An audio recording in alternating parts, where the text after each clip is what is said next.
Je vais appeler Corinne Vons et Jean-Pierre Triboulet à venir pour la séance plénière sur la chirurgie ambulatoire.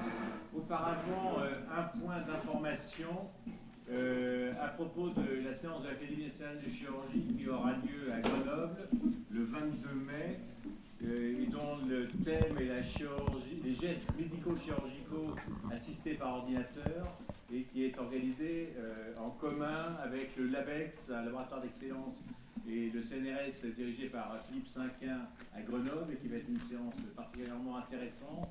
Alors malheureusement, on a un petit problème car la SNCF a décidé de remplacer les rails entre Lyon et Grenoble, ce qui fait qu'on est en train d'organiser un trajet en autocar entre Lyon et Grenoble. Mais pour les problèmes d'organisation, il est important que l'ensemble des académiciens qui souhaitent venir à cette séance le fassent savoir rapidement. Le départ aura lieu, il y aura plusieurs possibilités, le mardi après-midi. Il y aura un dîner le mardi soir. Et la séance aura lieu le mercredi. On s'arrangera pour terminer à 16h et revenir sur Lyon en autocar pour que les gens puissent revenir assez facilement. Donc c'est une séance qui va être particulièrement intéressante. Le nombre de places sera limité. Donc ceux qui veulent venir, vous avez une dizaine de jours pour nous le faire savoir et vous inscrire. Je donne la parole à Jean-Pierre Triboulet pour la session sur la chirurgie ambulatoire. Merci, Monsieur le Président. Donc, une nouvelle séance sur la chirurgie ambulatoire, ça fait la 3e maintenant. On essaye, avec Corinne, de faire un programme différent, évidemment, de l'année en année, et on progresse, puisque maintenant, la chirurgie ambulatoire est relativement acquise sur le plan de ses motivations et de la nécessité de son développement. Et on le doit, et ces séances, on les doit aux volontés des présidents successifs, Henri Buismuth, Jacques Beaulieu, maintenant François Richard, qui sont tous, évidemment, qui ont la même optique pour le développement de l'ambulatoire. Je vais vous parler dans un instant juste du programme que l'on a élaboré. Je voudrais signaler la présence de Max Dubernard de l'HAS chez nous et aussi de Jean-Paul Guérin, qui est membre du collège de l'HAS et président de la commission de certification des établissements de santé, particulièrement intéressé par l'ambulatoire. On est content qu'il soit là. Alors, en ce qui concerne le programme, eh bien, on a souhaité revenir sur le triptyque fondamental de l'ambulatoire, c'est-à-dire le patient, l'acte et l'organisation. C'est si bien que vous avez une présentation. Le patient, c'est la présentation de Nicolas Dufeu. L'acte, c'est la gestion du risque, c'est Corinne Vons. Et l'organisation, c'est Gilles Bontemps, avec, je pense, le début d'une présentation des futures recommandations de ANAP HAS qui seront certainement publiées dans quelques semaines ou quelques jours. Mais auparavant, nous avons l'honneur de pouvoir accueillir des jeunes collègues qui ont poussé l'ambulatoire dans ses retranchements et proposé 2 innovations, ou 3 même. Benoît Gignoux, en ce qui concerne une première colectomie en ambulatoire. Alors, est-ce que c'est vraiment la première colectomie ? Je pense que ce n'est pas très important. Il y a peut-être des expériences qui sont méconnues, mais nous, on la considère ici comme la première présentation de la colectomie, et vous ferez des commentaires, bien sûr. Et puis aussi les docteurs Jérôme Vimino de Haguenau et Grégory Biette, qui présenteront respectivement la première prothèse totale de hanche et prothèse totale de genou en ambulatoire. Suivront ensuite les 3 présentations dont je vous ai parlé, avec un intervenant à chaque fois.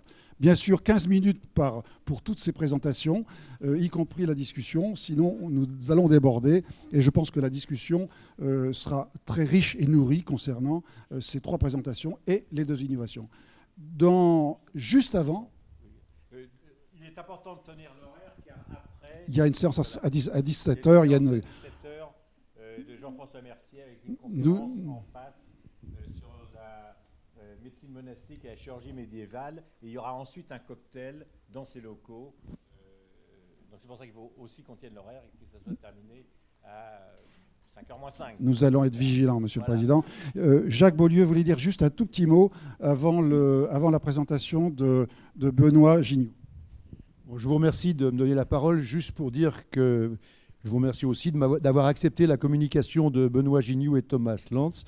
Benoît Gignoux est actuellement encore attaché dans le service où il a été assistant à l'hôpital de la Croix-Rousse. Accessoirement, mais c'est très important, il est le fils de Marc Gignoux, que la plupart d'entre vous connaissent, et qui était chef de service à Caen, ancien Lyonnais. Merci donc de les écouter maintenant. Cher Benoît. Monsieur le Président, chers confrères, je vous présente ce cas de colectomie en ambulatoire qui serait une première après avis d'experts. Tout d'abord, si vous le permettez, j'aimerais reprendre quelques diapositives que j'avais fait il y a 6 mois à l'occasion de la fin de carrière hospitalo-universitaire de mon maître Jacques Beaulieu, qui m'avait demandé de parler de progrès en chirurgie. Et nous avions largement évoqué le programme de récupération rapide après chirurgie, ou RAC, à l'occasion de cette présentation.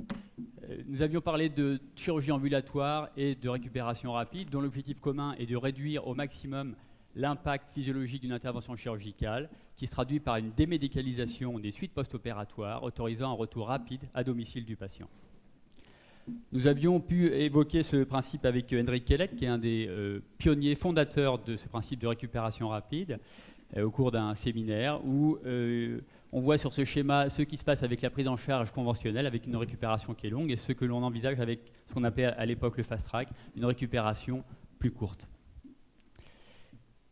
Nous avions évoqué notre expérience en chirurgie ambulatoire dans les 3 pathologies courantes, la cure dernière inguinale par voie cœlioscopique qui avait été démarrée pour l'ambulatoire en 2007, qui est devenu le standard en 2010 avec des taux actuellement de 85%. J'ai mis entre parenthèses les taux nationaux d'ambulatoire en France.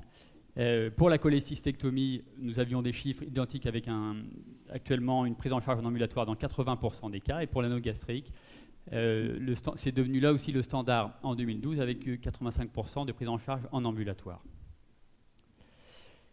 Les perspectives et la dernière diapositive de cette présentation à l'époque parlait de la récupération rapide que nous avions mis en place après colectomie en 2010, qui a permis d'obtenir une durée moyenne de séjour après colectomie de 5 jours pour les patients de niveau 1.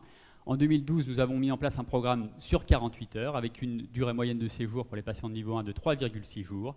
Et nous avions terminé par le projet, qui avait pu paraître un peu provocateur à l'époque, de réaliser une colectomie ambulatoire. Donc voici, si vous permettez, le film du patient qui retrace son séjour à l'établissement depuis son arrivée jusqu'à son départ. Donc ça, c'est simplement la fin de la journée où on dit au revoir au patient.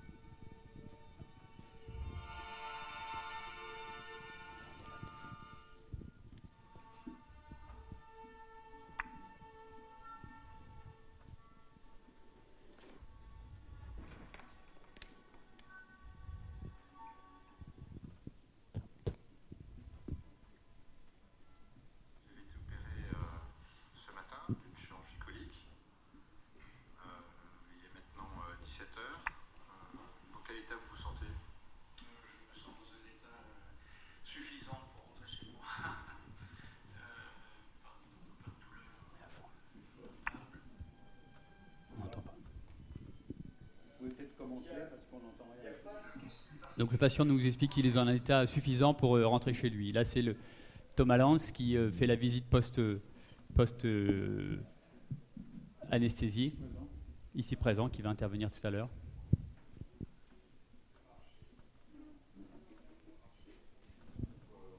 Qui explique qu'il n'y a pas de consigne post-opératoire, que le patient doit déambuler, manger.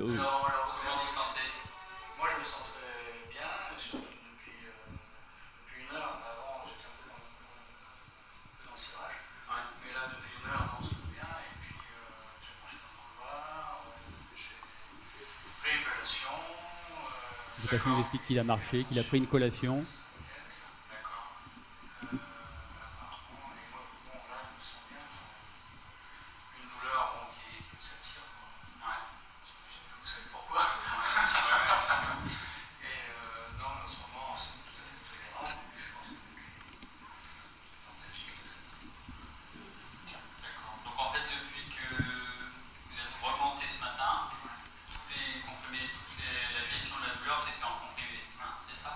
on explique que toute la gestion de la douleur, c'est fait uniquement par voie orale, depuis la salle de réveil. Évidemment, on n'a pas mis de drain non plus, ni de sonde, ni quoi que ce soit.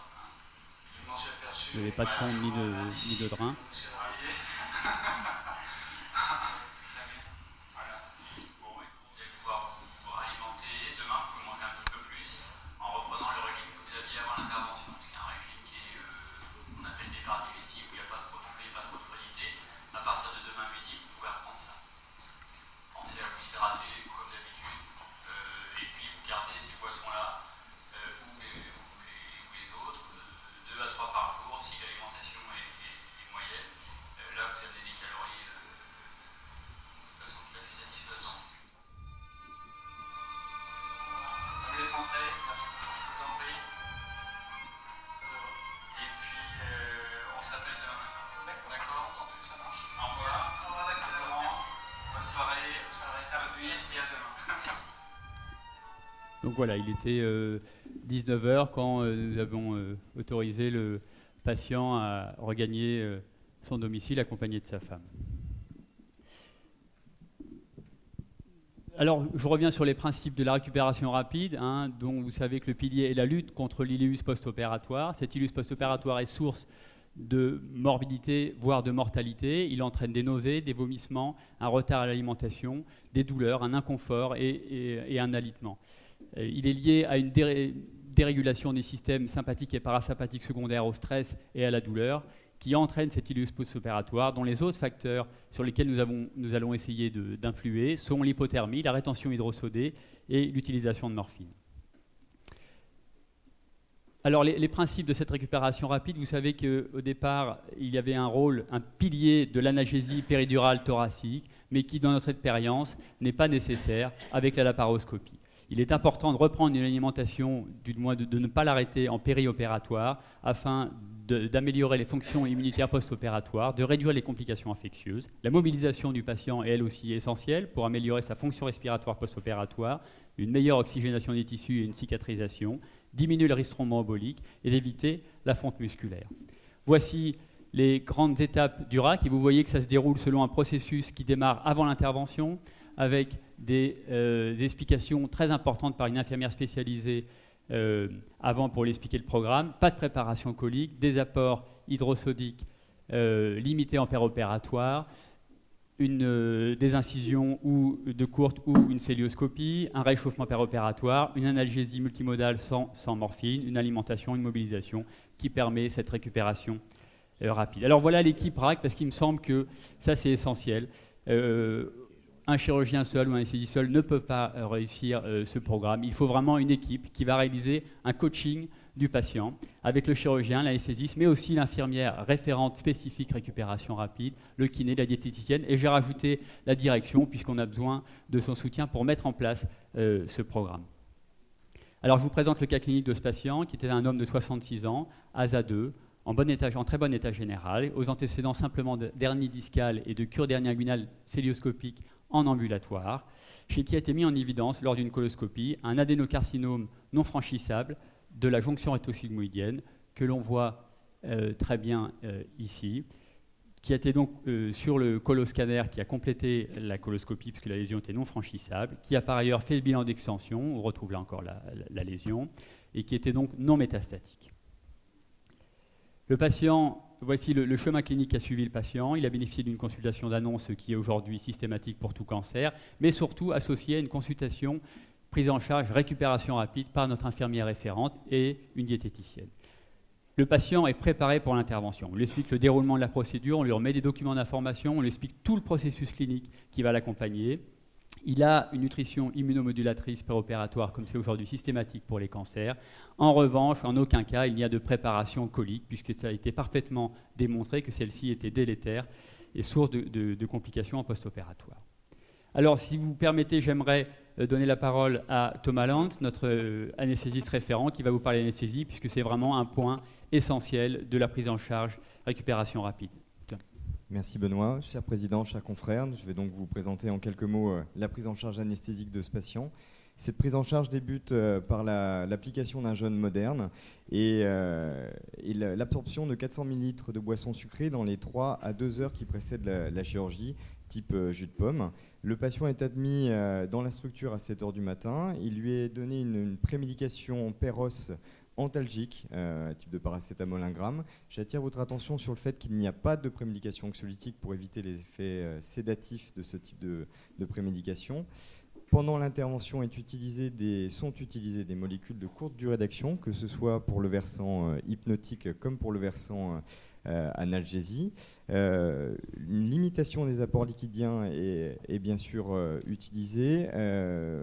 En totalité, ce patient a reçu 1 litre d'apport hydrosodé pendant la durée de l'intervention, à savoir en moyenne à peu près 5 ml/kg/h.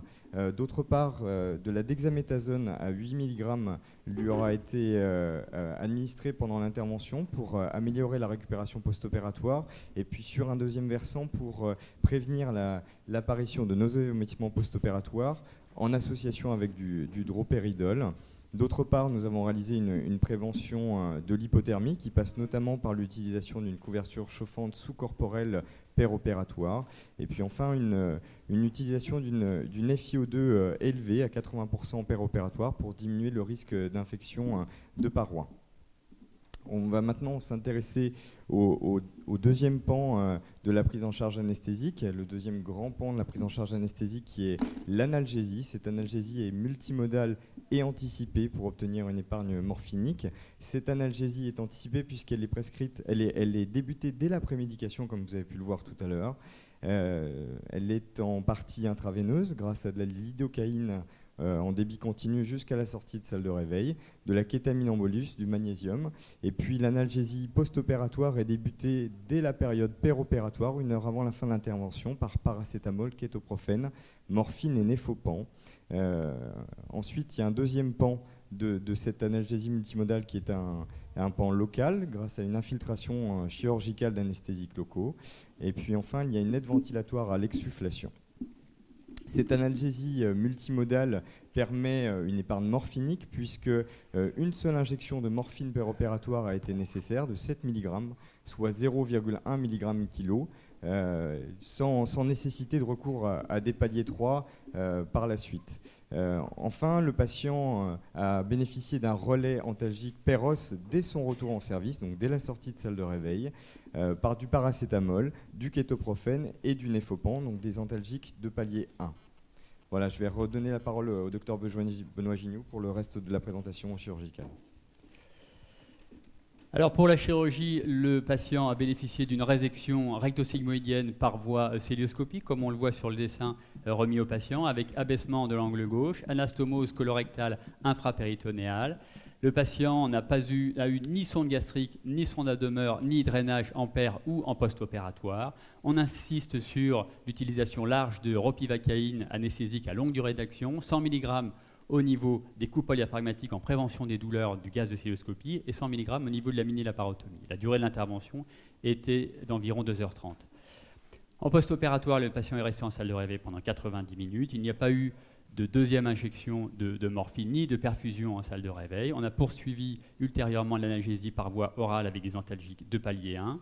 Le patient est remonté dans le service vers midi. L'alimentation a été réintroduite à partir de 15 h ainsi que le lever du patient. Et à 19 h, le patient présentait les critères de sortie en ambulatoire. Avec une EVA à 1, nous avions autorisé son retour à domicile. À domicile, l'alimentation était normale avec des compléments habituels. Le transit est repris dans des délais plutôt rapides, ce qui est classique avec cette procédure. Voici son EVA qui évalue la douleur en post-opératoire, comme vous le voyez, est particulièrement faible, toujours inférieur à 1. Le bilan biologique retrouve une inflammation tout à fait classique et très modérée. Et j'insiste sur la surveillance spécifique quotidienne dont le patient a bénéficié. Il avait effectivement une infirmière, notre infirmière référente du service, qu'il a appelée tous les jours de J1 à J5, ainsi que son infirmière libérale qui a été formée par la société Médicile à cette procédure pour expliquer ce qu'il faut suivre aux patients jusqu'au 10e jour post-opératoire. Et les informations nous sont transmises par mail de façon quotidienne. Donc voici l'exemple du mail que j'ai reçu pour ce patient au 2e jour, où on nous dit qu'il va bien, qu'il a repris un transit, qu'il se sent bien et que son EVA est à 0,5. Le patient a été revu en 15e jour à J15 en consultation, aucune complication. Il a totalement récupéré l'intervention et il était très satisfait de cette prise en charge. L'histologie a confirmé l'existence d'un adénocarcinome envahissant la séreuse classé T3, avec 7 ganglions envahis sur 16 examinés, soit T3N2B, avec une indication de chimiothérapie adjuvante selon le protocole classique, pour lequel a été posée une chambre implantable à J21. Pour terminer, le programme de récupération rapide après nous a permis de réaliser des colectomies en 48 heures. Nous avons aussi démontré que c'est tout à fait faisable en ambulatoire chez des patients sélectionnés, qui sont en bon état général et motivés pour cette procédure. J'insiste sur la notion d'équipe récupération rapide pour réaliser un véritable coaching qui va remettre le patient au cœur du processus. La surveillance spécifique à domicile est importante dans ce cas. Enfin, on peut espérer, avec une moindre immunodépression post-opératoire, une réduction des complications post-opératoires de 50%, que ces patients pourront bénéficier d'une chimiothérapie plus précoce et peut-être à terme avec un bénéfice oncologique pour le patient. Je vous remercie.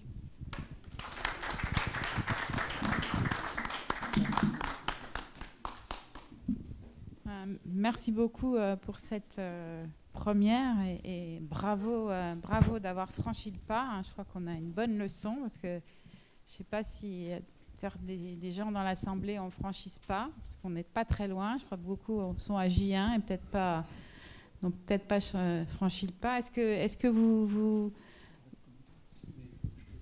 Oui ?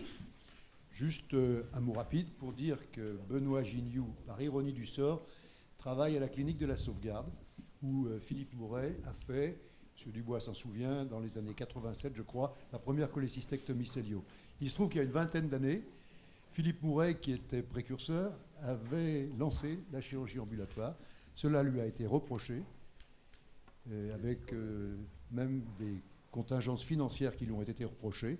Et cette chirurgie ambulatoire a été retardée de ce fait. Ironie du sort, c'est dans la même clinique que maintenant est réalisée cette chirurgie ambulatoire. On a place pour 2 ou 3 questions ou commentaires. Non, je voulais demander à propos de l'équipe, notamment l'infirmière libérale à l'extérieur, si vous voulez nous dire 2-3 mots sur justement l'importance de cette organisation. Et la deuxième question, c'était, dans la mesure où vous êtes une équipe qui a manifestement une bonne organisation sur la chirurgie ambulatoire, vous pensez que pour ce type d'intervention, quel est le pourcentage de patients qui peut être ensuite fait de façon habituelle, disons?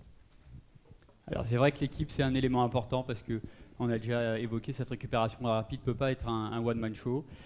Il y a un des piliers clés, c'est l'infirmière référente, parce que vraiment, nous, on s'est rendu compte de ça. Il fallait mettre une infirmière, il y en a 2 dans le service, qui connaissent parfaitement le processus, qui vont vérifier son bon déroulement, l'expliquer aux patients, vérifier que ça va être organisé comme on l'a prévu, avant, pendant et après l'intervention. Le deuxième point, vous avez évoqué l'infirmière libérale. Alors c'est l'infirmière du patient, qui va être formée. Nous avons fait un partenariat avec une société de soins à domicile qui s'appelle Medicil, qui va prendre en charge le patient à partir du moment où on leur signale quand il est hospitalisé, pour leur dire, voilà, ce patient va rentrer au 2e jour post-opératoire, ils vont rencontrer son infirmière, ils vont lui expliquer ce qu'on a fait, ils vont lui expliquer le programme et les éléments dont on a besoin de la surveillance, parce qu'il est important, il est essentiel de garder un contact rapproché avec le patient pour pouvoir intervenir, répondre à ses questions si nécessaire. La deuxième... Pour vous, l'absence éventuellement de cette organisation à domicile avec ce genre d'infirmière peut être une contre-indication à cette activité? Je pense qu'elle est nécessaire dans la mesure où on envisage une sortie très précoce, comme on l'envisage au 2e jour ou en ambulatoire.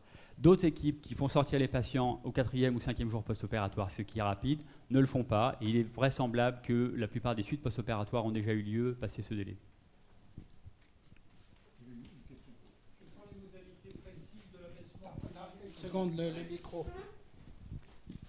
Je répète la question si vous voulez. Les modalités précises.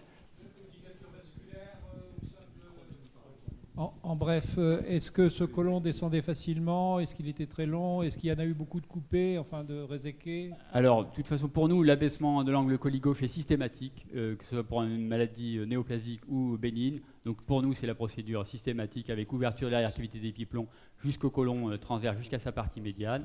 Les ligatures vasculaires sont classiques avec l'artère mésentérique inférieure à son origine.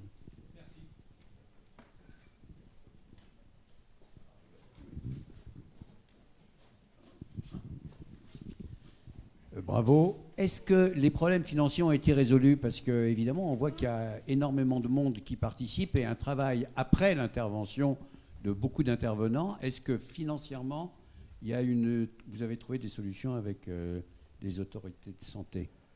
C'est une très bonne question. Financièrement, à court terme, c'est absolument pas intéressant pour l'établissement. C'est pour ça que j'ai placé le directeur dans l'équipe récupération rapide, parce qu'il faut évidemment le faire avec son aval, et c'est effectivement un partenariat qu'on a développé. Donc le tarif, effectivement, pour une chirurgie comme ça en ambulatoire est très pénalisant. Cependant, nous pensons que c'est l'intérêt de l'établissement.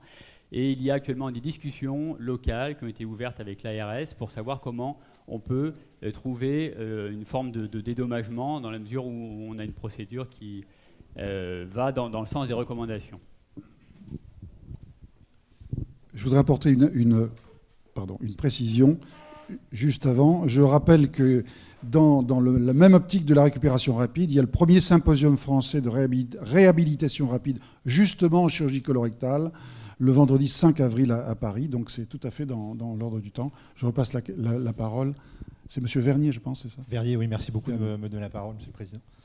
Je voudrais simplement faire une courte intervention. Je suis chirurgien, je m'occupe de la direction médicale chirurgie du groupe dans lequel nous travaillons tous ensemble, le groupe Capio. C'est une politique que nous menons au sein du groupe. Donc il y a une politique très volontariste, et je ne vous cache pas que pour le groupe aujourd'hui, ça pèse une perte de 4 millions d'euros.